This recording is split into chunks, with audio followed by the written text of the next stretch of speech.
All right, good morning, everybody. Welcome to this quick briefing with our Humanitarian Affairs Commissioner, Janez LENARČIČ. We are going to speak about the departure of the 8th Humanitarian Air Bridge flight to Gaza via Egypt. The Commissioner will start with some introductory remarks, and afterwards we will take a few questions. Commissioner, please. Thank you. Good morning, and thank you for coming at such an early hour. As you know, today is exactly 1 month since Hamas committed its gruesome terrorist attack on Israel, resulting in over 1,000 deaths and more than 200 hostages kidnapped. It is also now 1 month since Israel started to respond. It will now be 1 month of ferocious bombardment of Gaza, which has led to more than 10,000 people killed, mostly civilians, and to a dramatic, catastrophic humanitarian situation in the Gaza Strip. That's why the European Commission has immediately started to work on increasing the humanitarian assistance to the people in Gaza. We have quadrupled by now our original allocation of humanitarian aid for Gaza and West Bank, but mostly for Gaza. We have also launched a logistical support to Egypt, which has designated Al Arish Airport on the north of Sinai as a logistical hub for humanitarian aid to be transferred to Gaza. And we have launched a humanitarian air bridge, the EU Humanitarian Air Bridge, which by now has already organized 6 flights. Today there will be 7th and 8th flights. One of them is here at the Ostend airport. It will carry 45 tons of humanitarian supplies, mostly medicines, medical equipment, and some nutrition items.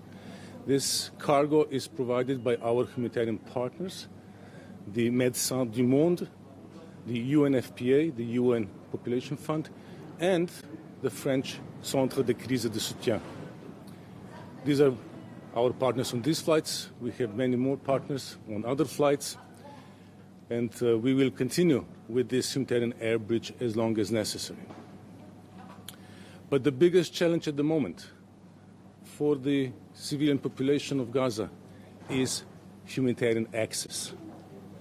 While we have increased our funding, while we have provided our logistical support, we still are dealing with the challenges of the access. First challenge is the volume of humanitarian aid that is able to get through.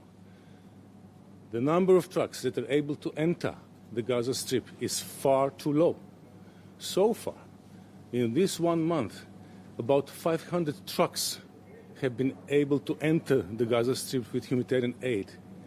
This compares to 500 trucks per day before the latest escalation. And that gives you a picture. So there is a need to scale up enormously the quantity of humanitarian aid that reaches people in Gaza.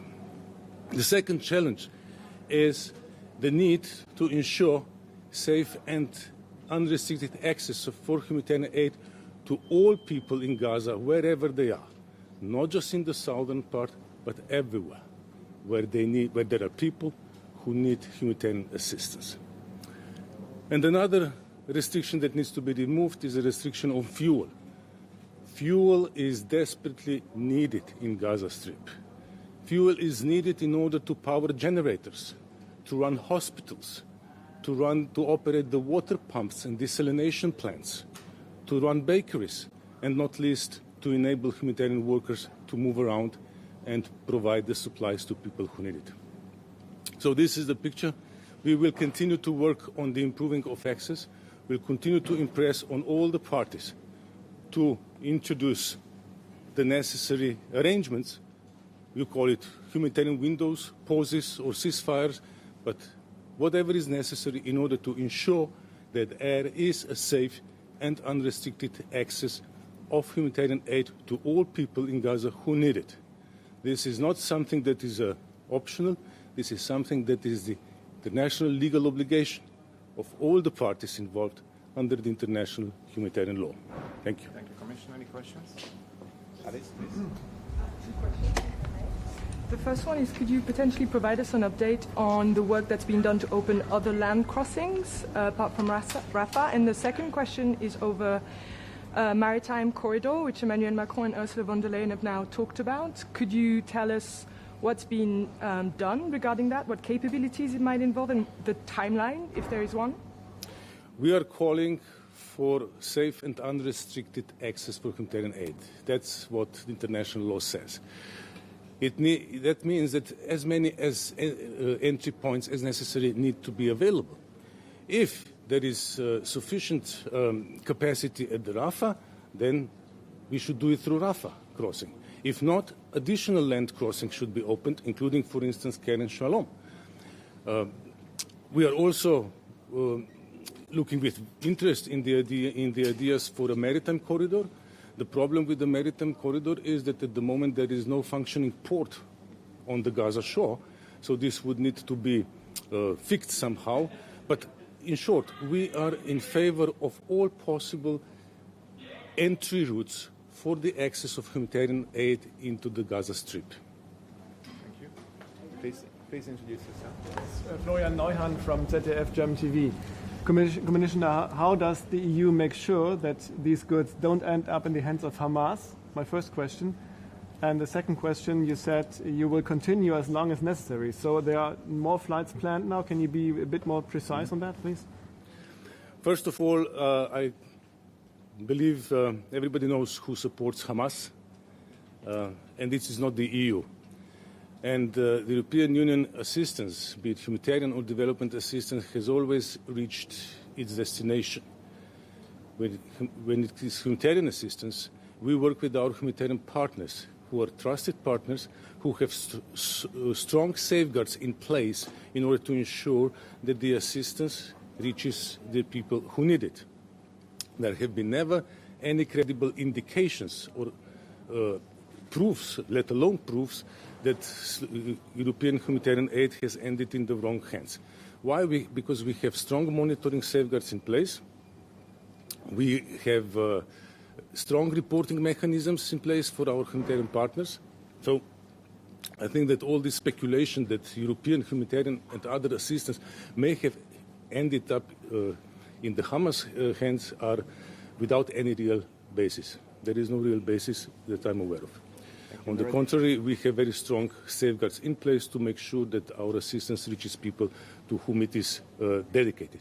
On your second part of the question, yes, we will continue. These 8 flights are the first batch. There will be further flights in the coming weeks. And of course, we'll continue this as long as necessary. There is emergency, humanitarian emergency in the Gaza Strip. There is shortage of everything, of water, of food, of medicines, medical equipment, of fuel.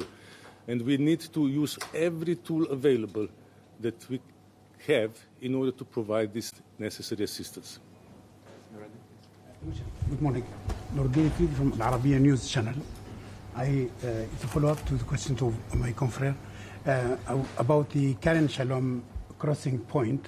Mr. Guterres said this morning that Rafah crossing is not enough at all, and as you said, it's very low and it's very slow, and there are needs for hundreds and hundreds per day. Are you confident that the European Union with others can convince Israeli government to open the Kerem Shalom? And if they don't mind, I have a second question, a big political one. As you know, the European Union member states are not united to support the United Nations call for a ceasefire now. This division or lack of coherence between member states, is it impacting your job as a humanitarian assistant body, let's say? On the point of additional entry points, I repeat, the international law is very clear. The international law requires from all parties involved in any armed conflict, including this one, to ensure that there is safe and unrestricted access for humanitarian aid. It makes it very clear. makes it clear for one and the other side. This is the international legal obligations, and that includes opening the necessary number of entry points in order to make sure that there is sufficient quantity of humanitarian assistance being able to enter the Gaza Strip. On your second point, I need to recall that the European Council agreed last week on a set of conclusions, including calling for humanitarian pauses so as to allow for the provision of humanitarian aid. So this was adopted by consensus. So this is an example of EU unity. There are also examples of EU disunity, but I would also like to point to the examples of EU unity, and that's one of them. I, as a commissioner responsible for humanitarian aid, I can only say one thing. It's not so important how you call things. Is it humanitarian windows, pauses, a pause, or ceasefire? What is necessary is that there is a safe and unrestricted access for humanitarian aid, which needs to be able to reach all people, wherever they are, who need this aid. And this is the responsibility of the parties involved. Thank you. Rosie, please.